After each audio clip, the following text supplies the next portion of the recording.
اب میں مثال دوں کہ سیدنا غوث اعظم 40 سال عشاء کے وضو سے فجر کی نماز پڑھ رہے ہیں اور میں سنتیں بھی نہیں پڑھ رہا ہوں، اور میں سن رہا ہوں حضرت سیدنا امام زین العابدین رضی اللہ تعالیٰ عنہ روزانہ 1000 نفل پڑھتے ہیں، میں فرض بھی نہیں پورے پڑھ رہا ہوں، سنت مؤکدہ بھی نہیں پڑھ رہا ہوں، تو میں پھر یہ سمجھوں وہ اتنی پاکیزہ ہستیاں جن کے بارے میں شبہ نہیں ہے کہ وہ مقبول نہیں ہے، ایسی بات نہیں، وہ اللہ کے پیارے ہیں، محفوظ ہیں، ولی ہیں، وہ اہتمام کریں اور میں گناہ گار ہو کے نہ کروں۔ Wake up to reality. میرے بھائیوں، دن رات میں صرف 17 رکعتیں آپ پڑھ لیں تو کتابوں کے خدا نے ہمیں جو بتایا ہے نا، آپ کی پرسش کوئی نہیں ہونی، صرف 17 رکعتیں، 2 فجر کی، 4 ظہر کی، 4 عصر کی، 3 مغرب کی، 4 عشاء کی، باقی سب نفلی باتیں آپ انہیں سنت مؤکدہ کہہ دیں، آپ انہیں وطر کہہ دیں، آپ نوافل کہہ دیں۔ جو اوبلیگیٹری نماز ہے نا، جس کی پرسش ہونی ہے، وہ 17 رکھتے ہیں، جس پہ سنی شیعہ کا اجماع ہے۔ اس کی سپورٹ میں حدیث بخاری مسلم دونوں میں حدیث ہے۔ ایک دیہاتی شخص نبی علیہ السلام کے پاس آیا تو اس نے کہا یا رسول اللہ مجھے کوئی عمل بتائے میں جنت میں چلا جاؤں۔ آپ نے فرمایا کہ اللہ تعالیٰ کے ساتھ کسی کو شریک نہ ٹھہراؤ، صرف اسی کی عبادت کرو، تم جنت میں داخل ہو جاؤ گے۔ 5 وقت کی فرض نماز کو قائم رکھو،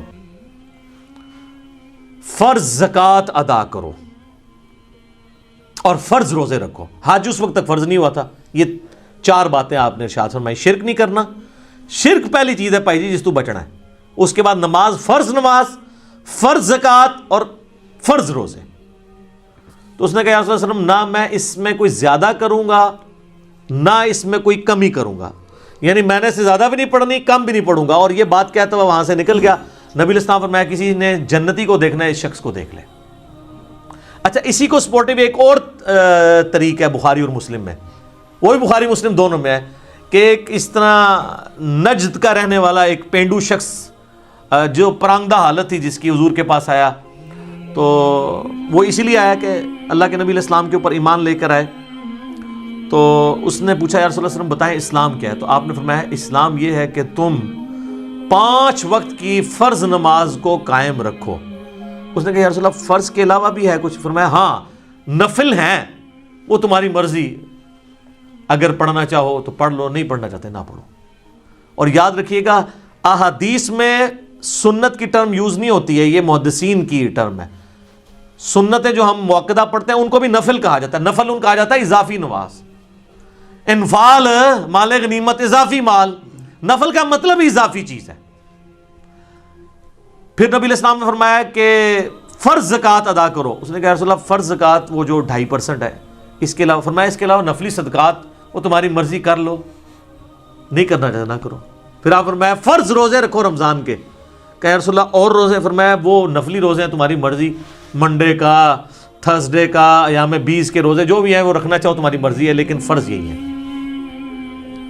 تو اس نے کہا کہ اس رب کی قسم جس کے قبضے قدرت میں میری جان ہے، نہ میں اس میں کوئی زیادتی کروں گا، بس جتنا دسیا اس تو اگے نہیں، میں نہ اس میں کبھی کروں گا۔ اور یہ وہ صحابہ کہتے ہیں یہ کہتا ہوا وہاں سے نکل گیا، تو آپ صلی اللہ علیہ وآلہ وسلم فرمایا کہ اگر یہ اپنی بات پہ قائم رہا تو یہ نجات پا گیا۔ یہ بالکل کلیئر کٹ ہے کہ فرض نماز آپ نے قائم رکھنی ہے۔ اچھا، لوگوں کو یہ بات سمجھ نہیں آتی تو میں نے ان کے لیے اینٹی وینم اور پھکی تیار کی ہے ایک، کہ کبھی آج تک کسی نے کہا ہے کہ جو پیر اور جمعرات کا روزہ نہ رکھے اس کے رمضان کے روزے قبول ہی نہیں ہوں گے۔ تو یہ نفلی روزے نہیں ہیں، سنت روزے ہیں۔ ایام 20 کے 13، 14، 15 کے بخاری مسلم میں حدیث ہے کہ چاند کی 13، 14، 15 کو آپ علیہ السلام نے کبھی روزے نہیں چھوڑے۔ یہ سنت مؤکدہ ہیں یہ والے بھی روزے۔ کبھی کس نے کہا جو یہ نہ رکھے اس کے رمضان کے نہیں ہوں گے۔ کبھی کس نے کہا جو عام صدقہ خیرات نہیں کرتا اس کی زکوٰۃ بھی قبول نہیں ہوگی۔ الٹا یہ تو بڑے بڑے لینڈ لارڈ کو کہہ رہے ہوتے ہیں بس زکوٰۃ دیں، پھر کام چک کے رکھو جو مرضی، سانو بس مدرسے نو زکوٰۃ دے دو تہاڈا مال پاک ہو گیا، 2.5% ہی دے دو۔ نماز کے بارے میں کیوں ساتھ رکھتے ہیں اور ایڈ کرتے ہیں؟ چھڑی عشاء دی 17 رکعتاں دس دیتیاں نے صرف عشاء کی، حالانکہ دن رات میں 17 رکھتے تھی، 2 فجر، 4 ظہر، 4 عصر، 3 مغرب، 4 عشاء۔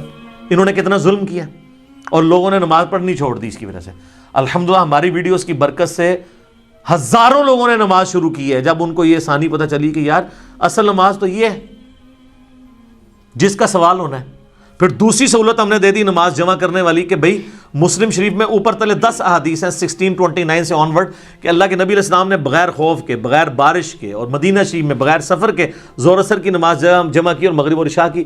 تابعین نے پوچھا کیوں کیا؟ تو ابن عباس نے کہا تاکہ امت کے لیے آسانی ہو جائے اور کوئی تنگی باقی نہ رہے. پھر بھی اگر ان کو زیادہ تکلیف ہے تو کم از کم جو مسئلہ یہ خود مانتے ہیں کہ ظہر آخری وقت میں اور عصر پہلے وقت میں آپ پڑھ سکتے ہیں. مثلا آج کل آلموسٹ کوئی 3:45 بجے عصر کا وقت داخل ہو رہا ہے، تو اگر کوئی شخص 3:40 پہ یا 3:35 پہ ظہر پڑھ لے اور 3:45 عصر کا وقت داخل ہوتے ہی عصر کی نماز پڑھ لے تو وہ اپنے اپنے وقت میں ادا کر رہا ہے. اس میں جمع کرنے والا بھی جو حنفی گناہ بتاتے ہیں وہ بھی نہیں شمار ہوگا. اس طرح ہی بتا دیتے کم از کم بچوں والی عورتوں کو تو آسانی ہو جاتی، نمازیں جمع کرنے والی آسانی. اور خالی فرض اس کی وجہ سے لوگوں نے نمازیں شروع کر دی ہیں اللہ کے فضل سے. اور ڈیٹیلڈ میرے کلپ اس کے اوپر موجود ہیں. نمازوں کو جمع کرنا کیا حرام ہے؟ میں نے ساری احادیث ایچ ڈی کیمرے میں ڈسپلے کی ہیں کہ ہر طرح سے جمع کر سکتے ہیں. ظہر کے ساتھ عصر، عصر کے ساتھ ظہر، درمیان میں بھی کر سکتے ہیں، جمع تقدیم بھی، جمع تاخیر بھی، جمع سوری بھی. اس طرح مغرب کے ساتھ عشاء یا عشاء کے ساتھ مغرب یا درمیان میں بھی کر سکتے ہیں. آپ فجر کو الگ پڑھنا پڑے گا. تو بلکہ ہمارے تو ایک ملک صاحب نے ملکین بھی ایجاد کی ہوئی ہے کہ آپ اذان مغرب سے آدھا گھنٹہ پہلے ظہر عصر کو جمع کر لیں اور مغرب کا وقت داخل ہوتے ہی مغرب عشاء کر لیں، چاروں کٹھی. اگر کوئی واقعی مجبور ہے، جس طرح آج کل کرونا کی وبا ہے اور ڈاکٹرز کے لیے ٹائم نکالنا یا ہمارے پرائم منسٹر کے لیے یا جو لوگ ان ڈیوٹیز میں لگے ہیں ٹائم مشکل ہے، تو وہ ملکین بھی پڑھ سکتے ہیں. ویسے نام اس کا ربو ہی ٹھیک پہ گیا. ویسے تو ملک صاحب نے نا یہ بادشاہاں دی نماز ہے جنہیں کوئی ٹائم نہیں ہوتا. ملکین دو طریقے نال ٹھیک ہوگی، ملکین تو وہ آپ پڑھیں.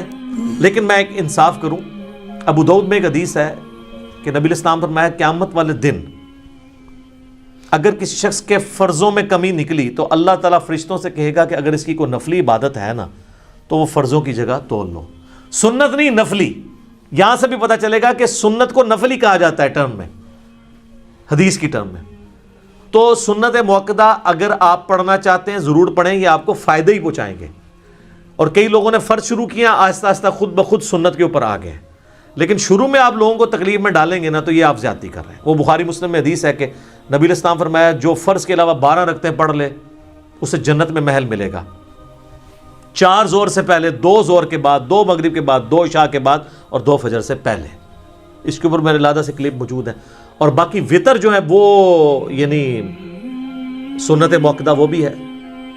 سنن کبریٰ البیہقی میں، المصنف ابن ابی شیبہ میں مولا علی کا قول ہے کہ وطر سنت ہے، سنت ہے، سنت ہے، مگر اسے مت چھوڑو، پڑھ لو. اور صحیح بخاری میں موجود ہے، قاسم بن محمد بن ابی بکر کہتے ہیں کہ میں نے صحابہ کرام کو 3 رکعت وطر پہ پایا ہے، البتہ ایک پڑھنے میں حرج نہیں ہے. جواز کی حد تک درست ہے، پسندیدہ نہیں ہے. ویسے تو نہ بھی پڑھے کوئی مسئلہ نہیں ہے، فرض نماز ہے. اور اگر کوئی بالکل سست ہے تو ایک ہی پڑھ لے. اے خدا جس نے کی جستجو مل گیا اس کا تو سب کا تو